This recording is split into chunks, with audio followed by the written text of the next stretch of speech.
আর ভূমিকা নয়, সরাসরি কোরআনের কথা বলার জন্য আমি চেষ্টা করব ইনশাআল্লাহ। একটা কথা বলি, আপনি যদি আগুন ধরান, মেসের কাঠিতে আগুন ধরান অথবা গ্যাস লাইট দিয়ে আগুন ধরান, মুখ দিয়ে ফু দিলেন, আগুনটা নিভে গেল। এই আগুনটা গেল কোথায় কেউ বলতে পারবেন আপনারা? আগুন কিন্তু আছে এক জায়গাতে লুকায় আছে। এখানে একটা কাগজের টুকরা মনে করে এখানে ফেলায় রাখছেন, এটা আপনি ফু দিলেন, এখানে আর নাই, কিন্তু কোনো না কোনো জায়গায় তো আছে। একটু জোরে সোরে হোহা করেন তো ভাই, আছে না? আগুন ফু দিলেন, আগুন গেল কোথায়? এইটা আজকে খুঁজে আমাদেরকে বের করতে হবে। কি বলেন? শুনতে রাজি আছেন তো? এই আগুন গেল কোথায়? আসেই এক জায়গায়। এই কাগজ যেমন এখান থেকে উড়ে গেল, এক জায়গায় আছে, উড়ে গেছে, এখানে নাই। আগুন এখানে নাই, এক জায়গায় আছে। সেই জায়গাটা কোনটা? কি বলেন? শুনতে রাজি আছেন তো? ইনশাআল্লাহ। বিজ্ঞান প্রমাণ করছে আল্লাহ তাআলা আমাদের মধ্যে একটা পাকস্থলী দিয়েছে। আমরা যে বগল বাজাচ্ছি, ক্ষমতা পেয়ে, অর্থ পেয়ে, সম্পদ পেয়ে, যৌবন পেয়ে, এই ক্ষমতার বাহাদুরি কার জন্য? আল্লাহ আমাদের মধ্যে একটা পাকস্থলী দিয়েছে। আমরা যখন ভাত খাই, রুটি খাই, তরকারি খাই, মিষ্টি খাই, যত কিছু খাই, এটা পাকস্থলীর মধ্যে ঢোকা পড়ে। এই পাকস্থলী থেকে এটা হজম করার জন্য পিত্তথলি থেকে ফোটা ফোটা কিছু রস মহান আল্লাহ পাকস্থলীর মধ্যে টপ টপ করে ফেলাই দেয়, এটা হজম করার জন্য। বলেন না সুবহানাল্লাহ? জোরে বলেন সুবহানাল্লাহ। 2 দিন যদি আপনি হজম করতে না পারেন, রাজশাহী না ঢাকা পিজি হাসপাতাল যাওয়া লাগবে, যেহেতু খাদ্যর হজম হচ্ছে না। মহান মনি দয়া করে, মায়া করে পিত্তথলি থেকে ফোটায় ফোটায় রস ওই পাকস্থলীর মধ্যে দিচ্ছে, যাতে করে খাদ্যগুলো হজম হয়ে যায়। খাদ্য যখন হজম হয়ে গেল, অটোমেটিকলি এই ফোটা পড়া বন্ধ হয়ে যায়, যেহেতু অপচয় আল্লাহ ভালোবাসেন না। ইন্নাল মুবাজ্জিরিনা কানু ইখওয়ানু শায়াতিন, যারা অপচয় করে তারা শয়তানের, জোরে বলেন, শয়তানের ভাই। এই পাকস্থলী, পিঁপড়ার আবার 2টা পাকস্থলী। সুবহানাল্লাহ বলেন। কোথায় বাস করেন? বগল বাজাচ্ছেন তো, এই খাদ্য যাচ্ছে পাকস্থলী, কে হজম করে দিচ্ছে বলেন তো দেখি? আল্লাহ রাব্বুল আলামিন হজম করে দিচ্ছে। তিনি বলছেন, একটা মানুষকে, বিজ্ঞান প্রমাণ করছে, একটা মানুষকে আল্লাহর পৃথিবীর জমিনে বেঁচে রাখতে প্রতিদিনের জন্য 3 কেজি করে অক্সিজেন লাগে। বলেন তো কয় কেজি? এই পিছনের ভাইরা জোরে বলেন, কয় কেজি? ফুটানি থাকবে না, গাদ্দারি থাকবে না। 1 কেজি অক্সিজেনের দাম 3000 টাকা। তাহলে 3 কেজির দাম কয় হাজার? জোরে বলেন, কয় হাজার? 9000 টাকা খরচ আল্লাহ করে একদিন আপনাকে বাঁচায় রাখছে জমিনের মধ্যে। সুবহানাল্লাহ বলে সবাই। একদিনে যদি 9000 টাকা খরচ করে আপনাকে বাঁচায় রাখে, তাহলে 1 মাসে, তাহলে 9000 30 9 ধরেন কত? 2,70,80 এরকমই ধরেলেন। তাহলে 1 মাস আপনাকে এই জমিনে বাঁচায় রাখতে 2 লক্ষ, 2.5 লক্ষ, পরে 3 লক্ষ টাকা আল্লাহ খরচ করে আপনাকে বাঁচায় রাখছে। কি বলেন? এটা গাদ্দারি পদ্দারি করার জন্য না আল্লাহর হুকুম মানবার জন্য? একটু জোরে বলেন তো দেখি।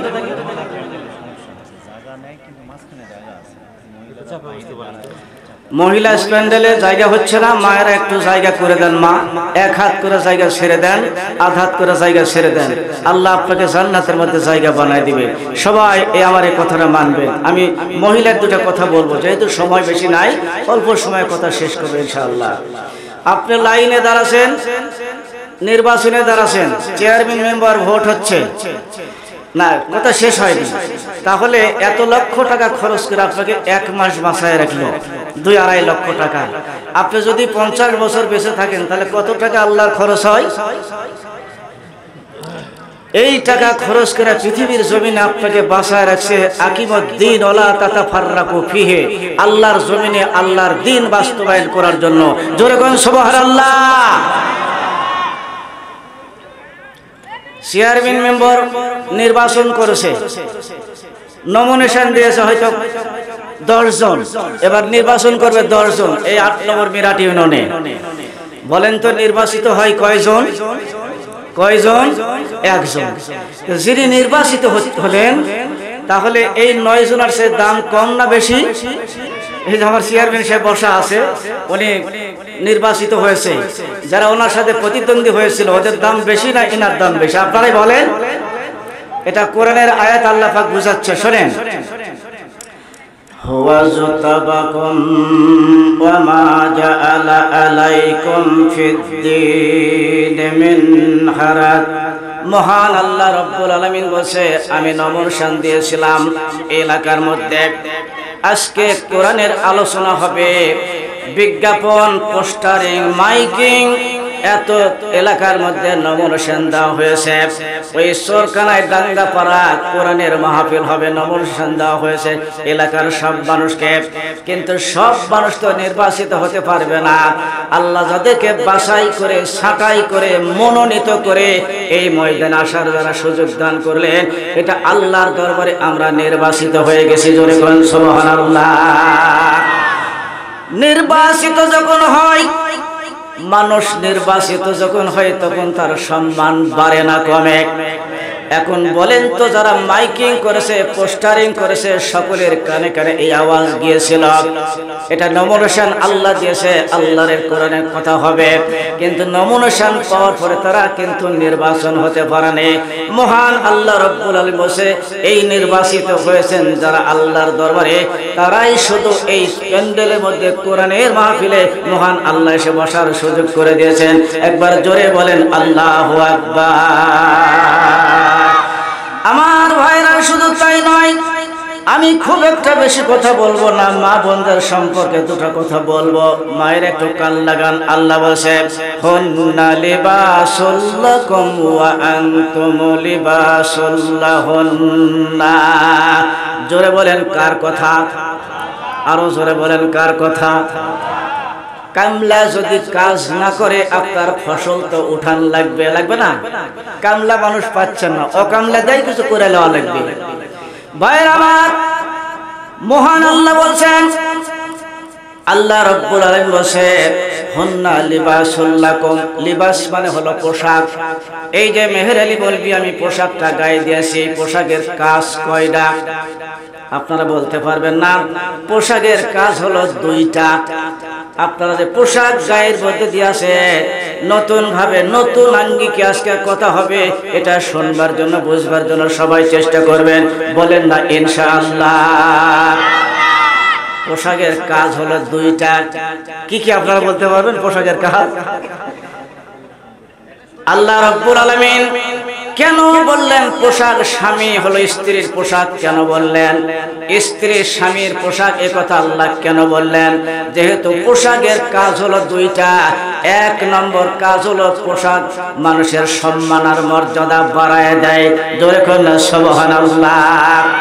আমি মেহের আলী মৌলভী এই জায়গাতে একটা গেঞ্জি গায়ে দিয়া, গামছা ঘাড়ে দিয়া যদি আমি আসতাম, আমার কেউ সম্মান দিত? বলেন সম্মান দিত? এই মঞ্চে স্টেজের উপরে যদি একটা গামছা ঘাড়ে অথবা লুঙ্গি ঘাড়ে বা একটা গেঞ্জি গায়ে দিয়ে যদি আমি আসতাম, আমি মনে করি কেউ আমাকে এই মঞ্চে হয়তোবা উঠতেও দিত না। কথা বলেন ঠিক কিনা? মহান আল্লাহ বলছে, এই পোশাকের, এই বড় পোশাক যখন পরে আসলাম, লম্বা টুপি আর চশমা, আপনারা হুজুর হুজুর বললেন, হুজুর আসেন, বসেন, খাওয়া দাওয়া করে রেস্ট করেন। তার মানে পোশাকের কাম হলো এক নম্বর পোশাক। পোশাক মানুষের সম্মান আর মর্যাদা বৃদ্ধি করে দেয়। একবার জোরে বলা যাবে কি আলহামদুলিল্লাহ? বলেন আলহামদুলিল্লাহ। তাহলে সম্মান আর মর্যাদা বৃদ্ধি করে দেওয়ার জন্য স্বামী যেহেতু স্ত্রীর পোশাক, স্বামীর দ্বারা স্ত্রীর মান আর সম্মান মর্যাদা বেশি পাওয়া লাগবে। আর স্ত্রী যেহেতু স্বামীর পোশাক, স্ত্রীর দ্বারা স্বামীর মান আর সম্মান বৃদ্ধি পাওয়া লাগবে। স্ত্রীরা মনে করে কেমনে কিভাবে স্বামীকে বেইজ্জত করা যায়, অপমান করা যায়, এই ধান্দা খালি খোঁজে বিবিরা। জোরে কোন ঠিক কিনা? মা বোন যারা পর্দার আড়ালে যারা বসে আছেন, ভালো করে কথাগুলো কানের মধ্যে নেবেন। হয়তো বেশিক্ষণ আমি কথা বলতে পারবো না, সময় শেষ হয়ে যাবে। তার মানে পারাপুরা হয়ে গেছে, আজকে পারাপুরা হয়ে গেছে, বেশি কথা বলতে পারবো না। মা এবং বোনেরা, যেহেতু স্বামী আপনার পোশাক, এই পোশাকের মর্যাদা আপনাকে সাবধান আল্লাহ বৃদ্ধি করে দিবে। খবরদার খবরদার, স্বামীর মর্যাদা যেন আপনার মাধ্যমে যেন ক্ষুণ্ণ না হয়ে যায়। এই জন্য মহান আল্লাহ তাআলা স্বামীর পোশাক স্ত্রীকে বানায় দিয়েছেন। জোরে কোন সুবহানাল্লাহ। 2 নম্বর পোশাকের কাজ বলবো বলবো এ ভাই শুনতেছেন আপনারা? পোশাকের 2 নম্বর কাজ ঢেকে রাখা।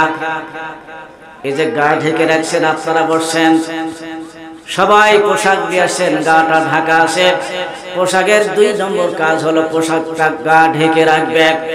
এই কথা আল্লাহ বুঝাচ্ছে, ব্যাখ্যা দিচ্ছে আল্লাহ, আমি গা শুধু ঢেকে রাখার জন্য স্বামীকে পোশাক বানায় দেই নাই। এই গাটা ঢেকে যদি স্ত্রীকে স্বামীর পোশাক আমি বানায় দেই না। এর ব্যাখ্যা হলো, স্ত্রী যদি কোনো অপরাধ করে ফেলায়, স্ত্রী যদি স্বামীর কাছে কোনো দোষ করে ফেলায়, তাহলে অবশ্যই স্বামী ওই স্ত্রীর ওই গোপন ওই দোষ ত্রুটিগুলো ঢেকে রাখা লাগবে। জোরে কোন সুবহানাল্লাহ। সুবহানাল্লাহ বলো সবাই। এই জন্যই স্বামীকে স্ত্রীর পোশাক বানায় দিয়েছে। জোরে করে আল্লাহু আকবার। আল্লাহর কোরআনের কথা শোনাচ্ছি আমি, বাজে কথা নয় আমার ভাইরা।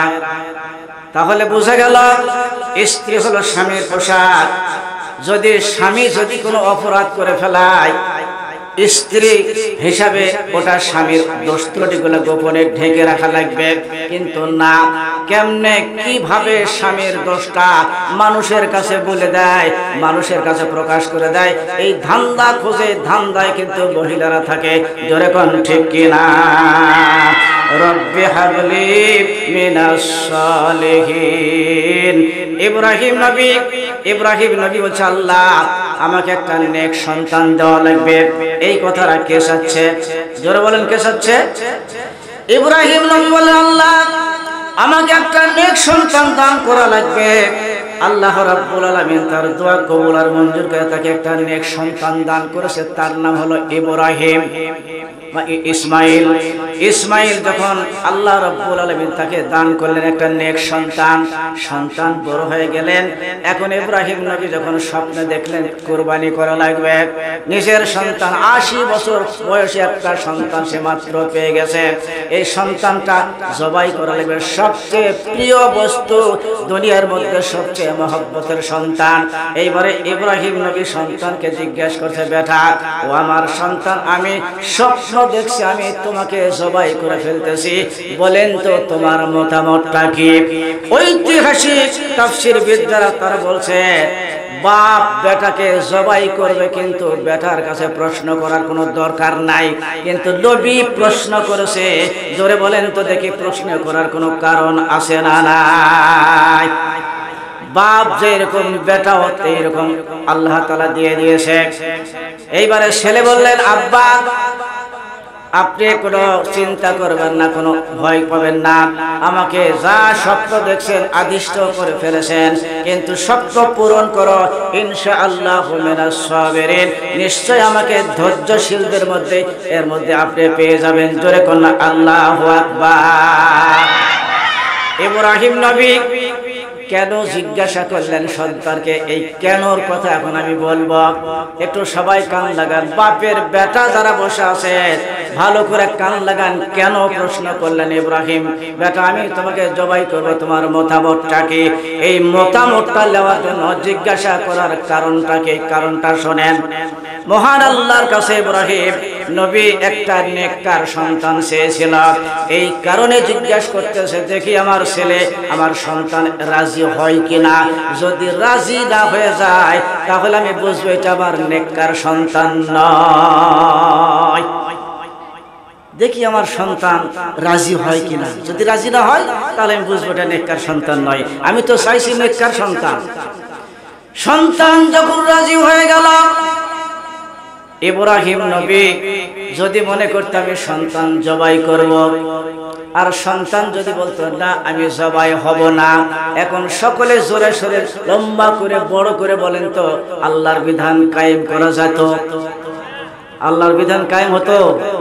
ইব্রাহিম নবী সন্তানকে জবাই করবে, সন্তান যদি বলতো না আমি জবাই হব না, কি বলেন হতো কুরবানি? আবার ইসমাইল যদি বলতো আব্বা আমি জবাই হব, ইব্রাহিম নবী যদি বলতো না শেষ বয়সী একটা সন্তান মাত্র আমি পেয়েছি, এই সন্তান আমি জবাই করব না, ইব্রাহিম নবী যদি এটা রাজি না হতো তাহলেও কিন্তু কুরবানি করা সহজ হতো না।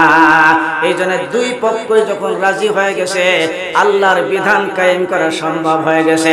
একবার জোরে সরে বলেন সুবহানাল্লাহ। দুই পক্ষ যখন রাজি হলো আল্লাহর বিধান কায়েম করার জন্য সম্ভব হয়ে গেল। বাংলাদেশে যদি কেউ মান তামাসসাকা বিসুন্নতি ইনদা ফাসাতি উম্মতি ফালাহু আজরুম মিয়াতিন শাহীদ। আল্লাহ রাসূল বলছেন যদি কেউ একটা মৃত সুন্নাতকে যদি কেউ জিন্দা করতে পারে, সবাই কান লাগান, এটা তাবলীগ জামাতের মানুষ আমরা কিন্তু বলি যে একটা সুন্নাত জিন্দা করতে পারলে 100 শহীদের সমান সওয়াব পাওয়া যাবে না, ব্যাখ্যাটা এইভাবে কিন্তু নয়। আল্লাহ রাসূল বললেন একটা মরা সুন্নাত যদি কেউ জিন্দা করতে পারে আল্লাহর নবী বলেছে 100 গলা কাটা শহীদের সমান সওয়াব লিয়া আল্লাহ কিয়ামতের দিনে দাঁড় করায়া দিবে। মরা সুন্নাত কি? এই যে টুপি মাথা দিয়ে থাকা এটাও সুন্নাত, এটা কিন্তু মরা সুন্নাত না। জুব্বা গায়ে দাও এইটাও কিন্তু সুন্নাত, এটা কিন্তু মরা সুন্নাত না। এই যে দাড়ি আমি রাখছি, দাড়িও কিন্তু রাখা, এইটাও কিন্তু মরা সুন্নাত না। তার মানে বাংলাদেশে হাজার হাজার মানুষ কিন্তু দাড়ি রাখছে, এটা মরা সুন্নাত কিন্তু না। একটা মাত্র মরা সুন্নাত আল্লাহর নবী 10 বছর পর্যন্ত মদিনার মসজিদে যেই জায়গায় বসে কোরআন দিয়ে রাষ্ট্র পরিচালনা করেছিল, 2022 সালে ওই জায়গাতে আমার এই কপালটা সেজদা দিয়া আমাকে আসার আল্লাহ সুযোগ করে দিয়েছিল। আলহামদুলিল্লাহ বলে সবাই।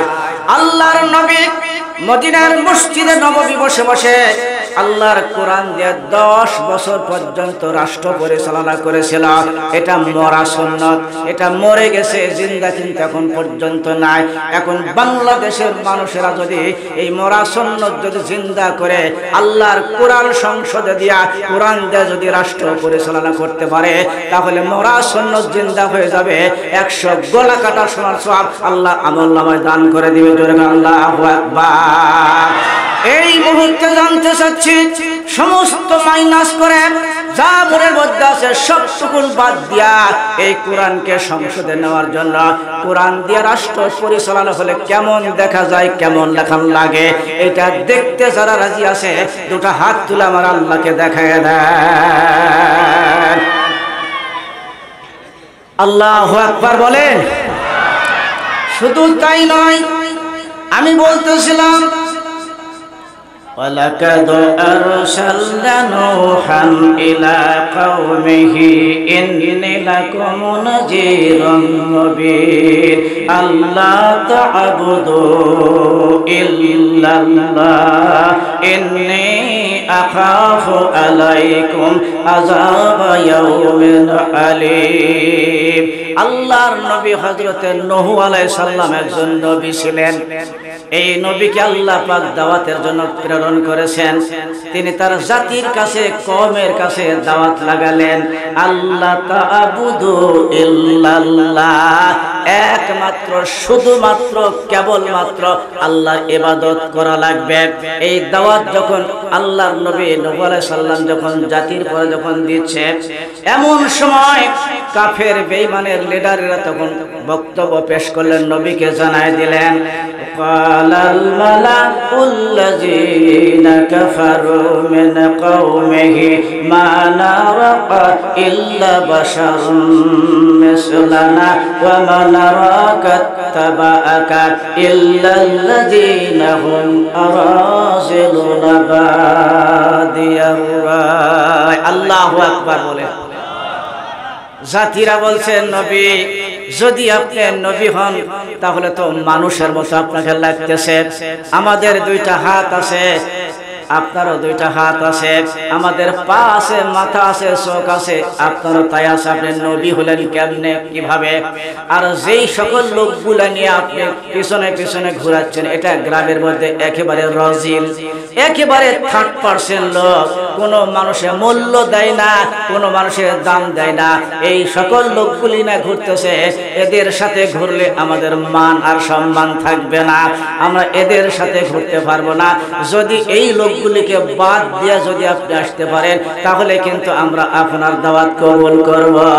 একটু লম্বা করে জোরে সোরে আপনার একটু জবাব দিয়ে বলতে হবে, ভাইয়ের আবার নবীর কাছে কালেমা পড়ে যারা মুসলমান হয়ে গেছে, নবীর কালেমা পড়ে যারা উম্মত হয়ে গেছে, এই লোকগুলি সাধারণ মানুষের চাইতে দাম বেশি না কম। এরা বলতেছেন না, এই সকল লোকগুলো আপনি ঘুরাচ্ছেন, এদের সাথে ঘুরলে আমাদের মান সম্মান থাকবে না। আপনি যদি বাদ দিতে পারেন তাহলে আমরা হয়তো আপনার সাথে থাকতে পারি, তাছাড়া আমরা কিন্তু থাকতে পারবো না। ভাইয়ের আমার, তারপরে বলছেন নবী আপনি যেই ভয় দেখাচ্ছেন, কবরের ভয় দেখাচ্ছেন, জাহান্নামের ভয় দেখাচ্ছেন, ওই আযাব আর গজব যদি আমাদের চোখের সামনে নিয়ে আসে যদি আপনি দেখাইতে পারেন, তাহলে কিন্তু আমরা কালেমা পড়ব। আর যদি দেখাইতে না পারে, আমরা কোশ্চিন কালে কালেমা পড়ে মুসলমান হব না। আল্লাহর নবী বললেন, ও আমার জাতিরা, ও আমার কওম, তোমরা শোনো, আল্লাহকে অপারো কথা মনে করো না, আল্লাহকে তোমরা দুর্বল মনে করো না, অকর্ম মনে করো না। আল্লাহ ইচ্ছা করলে কবরের আযাব দিয়ে এই তোমাদের সামনে দেখাতে পারবে, কিন্তু কোশ্চিন কালে আল্লাহ কবরের আযাব দুনিয়ার কোন মানুষকে দেখাবে না। কোনো কথা শুনতেছে না। এরপরে যখন বলছেন না, তাহলে আমরা থাকতে পারি যদি এই সকল লোককে আপনি যদি বাদ দিতে পারেন দল থেকে। আল্লাহর নবী বলছে, ওয়া উহিয়া ইলা নূহিন আন্নাহু লা ইউমিনা মিন কওমিকা ইল্লা মান ক্বাদ আমানা ফালা তাবতাইস বিমা কানু ইয়াফআলুন। নবী বলছেন, জাতিরা তোমরা শোনো, যেই মানুষগুলি আমার কাছে ঈমান আনছে, আমার উম্মত হয়ে যারা কালেমা পড়ছে, আমার জীবন গেল এই সকল লোককে আমার দল থেকে বাদ দিতে পারবো না। একবার জোরে বলা যাবে কি আল্লাহু আকবার। আল্লাহ বলে দিচ্ছেন, নবী এই জাতিকে আমি রাখবো না, এই জাতিকে আমি আল্লাহ ধ্বংস করে দিব। আপনি একটা কাজ করা লাগবে। কাজ কি? আপনি একটা নৌকা তৈরি করা লাগবে। সুবহানাল্লাহ বলে সবাই। নৌকা কোত্থেকে আসলো, কিভাবে আসলো, নৌকাটা তৈরি করেছে কি, এই বৃত্তান্ত বলার জন্য চেষ্টা হব। কি বলেন, শুনতে রাজি আছেন না নাই? আল্লাহ বলছেন নৌকা তৈরি করালে, হে নবী একটা নৌকা তৈরি কর। নৌকা কেমন, কেমনে বানান লাগবে, কিভাবে নৌকা তৈরি হয় নূহ নবী তো জানেও না, কেমনে কিভাবে বানান লাগবে। আকাশের দিকে তাকিয়ে আছে, আল্লাহ বলে দিচ্ছেন, নবী আকাশের দিকে আপনি তাকিয়ে দেখুন, আমার তত্ত্বাবধানে জিবরিল আমিন যেইভাবে তক্তাগুলো সাজাচ্ছে, আপনি ওইভাবে তক্তাগুলো লাগায় দাও। যেইভাবে তক্তাগুলো সাজাচ্ছে, লাগিয়ে দিচ্ছে, দেখে দেখে আকাশের দিকে তাকিয়ে তাকিয়ে ওইভাবে আপনি তক্তাগুলো সাজায় দাও। জোরে সোরে কোন সুবহানাল্লাহ। নৌকা তৈরি হচ্ছে কার তত্ত্বাবধানে? জোরে বলেন, কার তত্ত্বাবধানে? মদিনার মসজিদে একটা ইহুদি, ইসলাম তো এমনি এমনি এই দুনিয়াতে আসে নাই। একজন ইহুদি পেশাব করতেছে দাঁড়ায় দাঁড়ায় মদিনার মসজিদে নববীতে। ইহুদি পেশাব করতেছে, ওমর রাদিয়াল্লাহু আনহু দাঁতটা কর্মর কর্মর করতেছে, তার মাথা গলায় দিবে মসজিদের মধ্যে পেশাব করার এমন সাহস কার? ওমর যাচ্ছে, ইহুদির কাছে যাচ্ছে তাকে ধরার জন্য। আল্লাহর নবী বলছেন, ওকে পেশাবটা করতে দাও। এই সময় ধাও যদি করেন তাহলে দৌড়ায় দৌড়ায় গোটা মসজিদটা করে নষ্ট করে দিবে। কথা বলেন ঠিক কিনা? অতএব পেশাব করেছে করুক, ওই এক জায়গায় নষ্ট হোক, একটু ধৈর্য ধরো। পেশাব শেষ হয়ে গেল, ইহুদিকে আল্লাহর নবী ডাক দিলেন, দিয়ে বলছে, ইহুদি শোনো, তুমি কি জানো এটা আমার ইবাদতের জায়গা, আমরা এখানে সেজদা দেই, এখানে নামাজ পড়ি। খবরদার খবরদার, ইবাদতের জায়গাতে পেশাব আর করা যাবে না। ইহুদি বলছেন, নবী আপনার ধর্ম এত সুন্দর ধর্ম, আপনার কথা এত বেষ্ট, আপনি খালি চোখ দেখা যদি করতে আমার মাথা এতক্ষণ পর্যন্ত থাকতো না। এত মিষ্টি কথা দিয়া যখন আমাকে বললেন, আমি আমার ধর্মে থাকতে চাই না, আমাকে কালেমা পড়ে আমারে মুসলমান হল বানায়া দাও। বিশ্ব নবী মদিনার মসজিদে বসে বসে ওয়াজ করতেছে। আমি যেমন ওয়াজ করতেছি, সাহাবীর সামনে এরকম বয়ান পেশ করতেছে। একজন ইহুদি প্রতিদিন এসে নবীর সামনে বসে নবীর ওয়াজ শোনে, কিন্তু মুসলমান হয় না। হাদিসটা মুসলিম শরীফের হাদিস। ওয়াজ শুনে মুসলমান হয় না।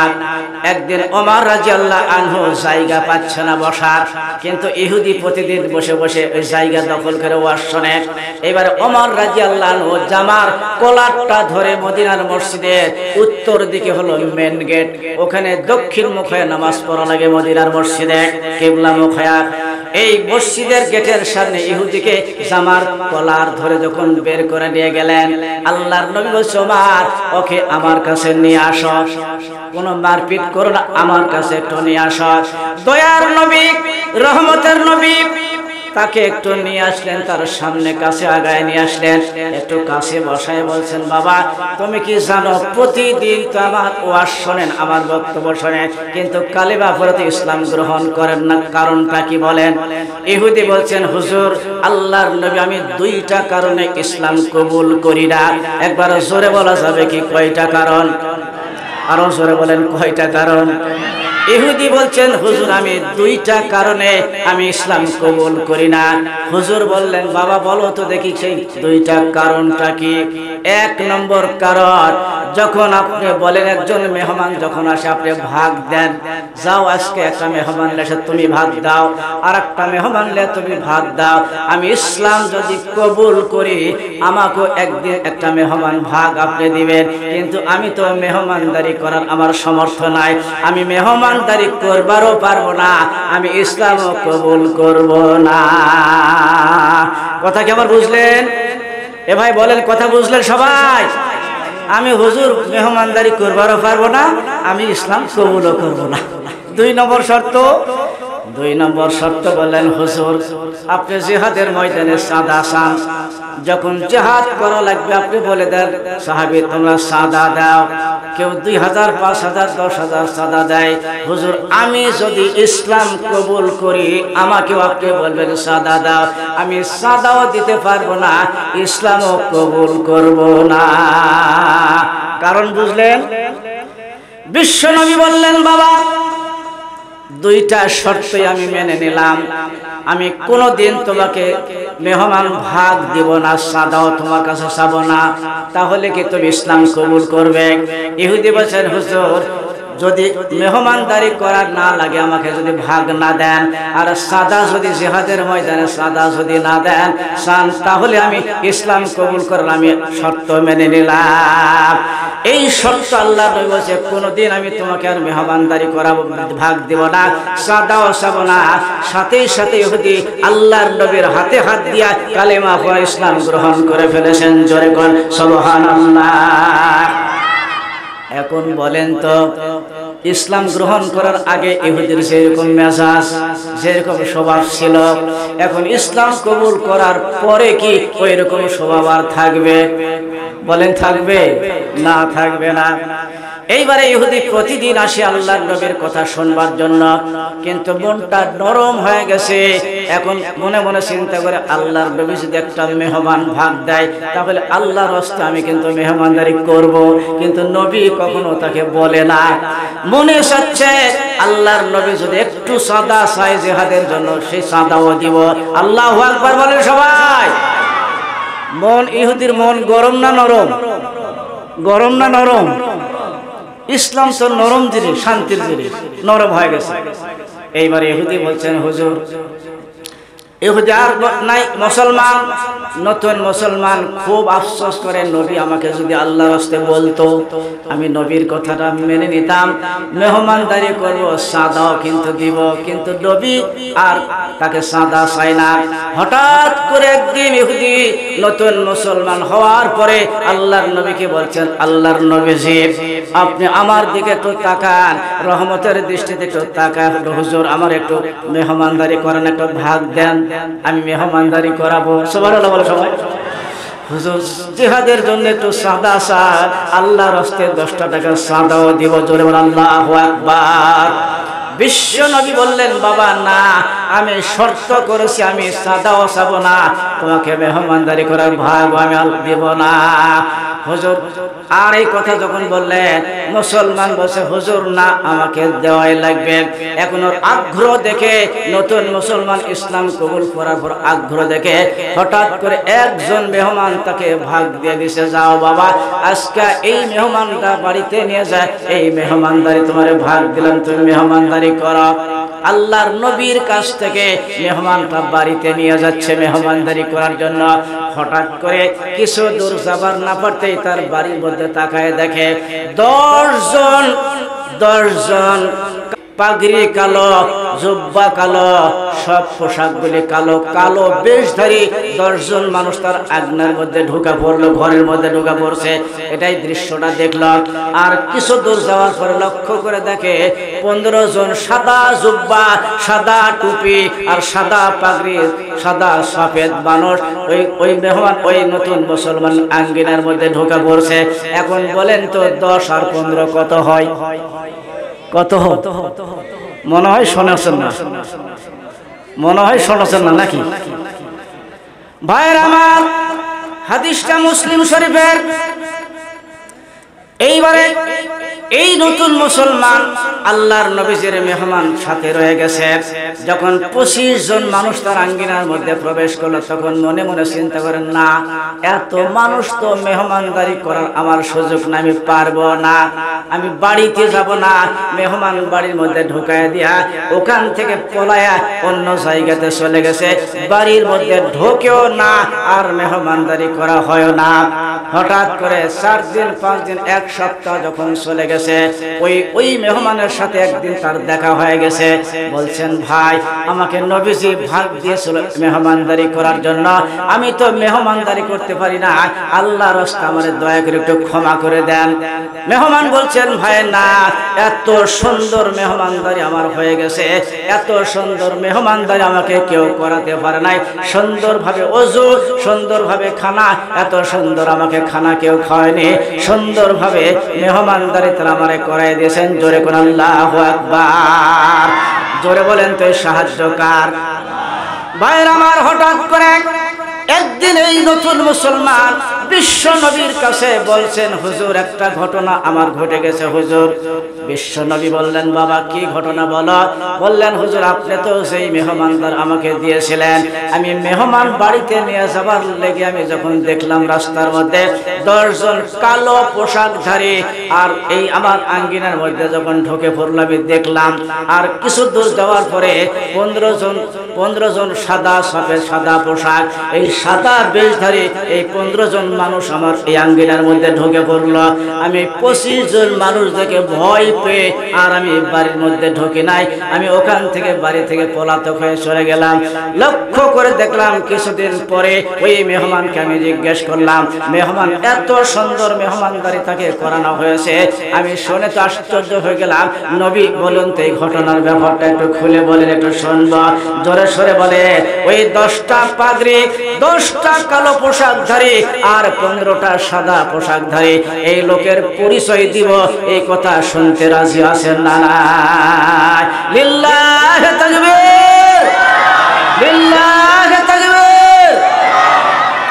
নূহ আলাইহিস সালাম নৌকা তৈরি করতেছে ডাঙ্গায়, মেন রোডের ধারে, রাস্তার ধারে কাফের বেঈমান যেই রাস্তা দিয়ে যাচ্ছে ওই রাস্তার পাশে নৌকা তৈরি করতেছেন। আর কাফের বেঈমান আমার দিকে সকলে একবারে তাকান, সবাই আমার দিকে তাকান। কাফের যায় আর এইভাবে ঘাড় বাঁকা করে হেসকারা করতেছে, টিটকারি করছে। দেখো ওই যে নবী বলে দাওয়াত করলো না কয়েকদিন আগে, ওই মিস্ত্রি এখন নৌকা তৈরি করতেছে, শুকনো ডাঙ্গার নৌকা তৈরি হচ্ছে, কোনো পানি নাই, কোনো কিছু নাই, নৌকা তৈরি হচ্ছে। এখন বলেন তো অর্ডার কার? জোরে বলেন অর্ডার কার? এই নৌকা, এত বড় নৌকা আল্লাহ হুকুমে বানাইলেন। তাফসীরের মধ্যে লেখা আছে 600 হাত পর্যন্ত লম্বা এই নৌকা, আর 100 হাত হলো প্রস্থ, আর 60 হাত হলো উচ্চতা। 3 তলা বিশিষ্ট একটা নৌকা আল্লাহর নবী নূহ আলাইহিস সালাম ওখানে তৈরি করলেন। জোরে কন্যা সুবহানাল্লাহ। এই নৌকার যাত্রী কারা হবে? আল্লাহ রাব্বুল আলামিন বলেন নবী যারা ঈমানদার এই ইমানদার যারা ঈমান আনছে আপনার কলেমা পড়ে যারা ঈমান এনে মুসলমান হয়ে গেছে এই ঈমানদার বান্দাদেরকে নৌকার উপর উঠান লাগবে আর প্রত্যেকটা প্রাণী জোড়া জোড়া এই নৌকাতে উঠান লাগবে হুকুমটা কার তাহলে বোঝা গেল আল্লাহ যদি বলে থাকে নৌকার যাত্রী হওয়া লাগবে ঈমানদার জোরে কোন তো কি হওয়া লাগবে এখন কোন বেঈমান কোন জালেম আর কোন কাফের যদি নৌকা তোটে একবার বলেন তো নৌকা থাকবে না ডুববে এ ভাইরা জোরে বলেন ভাই জোরে বলেন রুটি খাইছেন মনে হয় নাকি কথা বাড়ায় না কথা বাড়ায় না কোন জালেম কাফের যদি নৌকা তোটে নৌকা ভাসবে না ডুববে শুধু তাই নয় আল্লাহ বুঝাচ্ছেন এই নৌকা তুটেছিল হযরত একজন নবী তার নাম হলো ইউনূস আলাইহিস সালাম একজন নবী নৌকা চড়ে চলে যাচ্ছে জাতিকে আল্লাহ গজব দিবে এখন নবী দোষ করেছে আল্লাহর কাছে দোষী সাব্যস্ত হওয়ার কারণে নৌকা আল্লাহ তাআলা সাগরের মধ্যে আটকায় দিয়েছে নৌকার চলে না তার মানে দোষী মানুষ যদি নৌকা চড়ে অবশ্যই নৌকা ডুবে যাবে জোরে কোন ঠিক কিনা নৌকা যায় না দোষী সাব্যস্ত হয়ে গেছে হযরত ইউনূস আলাইহিস সালাম আল্লাহর একজন নবী এবার আল্লাহ বলেন না নৌকা যাবে না লটারি করা হয়েছে নবীকে পানিতে নেমে দেওয়া লাগবে না নেমে দেওয়া পর্যন্ত নৌকার লড়বেও না যাবেও না এখন ইউনূস আলাইহিস সালামকে যখন পানির থেকে যখন নেমে দেওয়া হলো একটা মাছ এসে আল্লাহর হুকুমে তাকে সাথে সাথে পেটের মধ্যে গিলা পেটের মধ্যে নিয়ে নিছে জোরে কোন এই অর্ডার ডাকা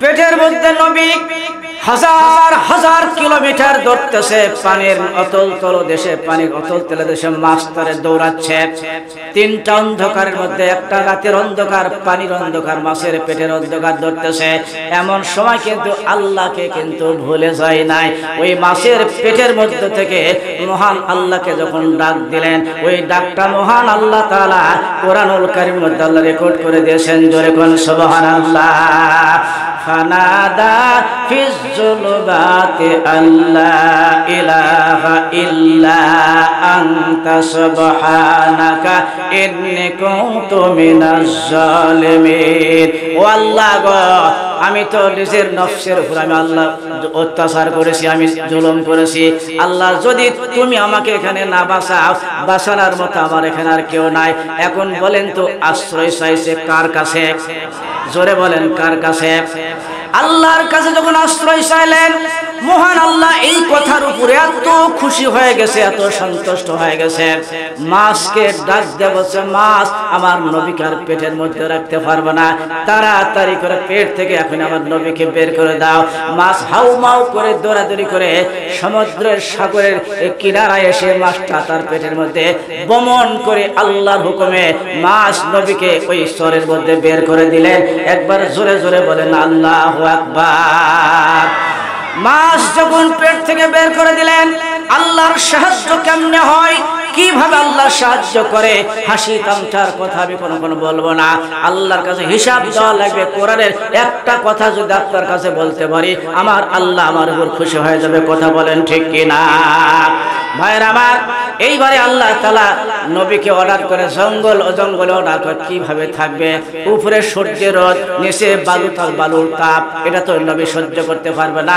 আল্লাহর সাহায্য কিরকম ভালো করে দেখে ওয়া আম্বাতনা আলাইহি শাজারাতাম মিন ইয়াকতিন ইয়াকতিন শব্দের অর্থ হলো একটা কাণ্ডহীন একটা গাছ তার নাম হলো লাউ গাছ লাউয়ের কোনোদিন কাণ্ড নাই এই লাউ গাছের জাংলা সাথে সাথে আল্লাহ ইউনূস নবীর উপর একটা জাংলা দিয়ে ছায়া বানায় দিলেন যাতে করে রোদের তাপ আর বালুর তাপ থেকে তাই নিরাপদ পায় নিরাপদ দেওয়ার মালিকের নাম কি নিরাপদ দিলেন রোদের থেকে এখন খাবার দেওয়া লাগবে জঙ্গল থেকে হরিণকে বলে দিচ্ছে হরিণ যাও আমার নবী ওখানে পড়ে আছে মাছ তার পেট থেকে বের করে কোনো খাবার নাই যাও তোমার এই ওলানের মধ্যে যতটুকু দুধ আছে অর্ধেক তোমার বাচ্চাকে খাওয়াও আর অর্ধেক আমার নবীকে দৌড়ায় গিয়ে তুমি খাওয়ায় আসো জোরে জোরে কোন আলহামদুলিল্লাহ আল্লাহর সাহায্য এইভাবে আসে যদি কেউ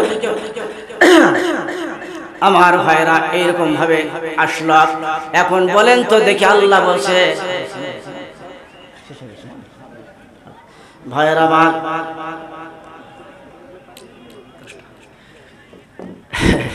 সময় শেষ ভাই।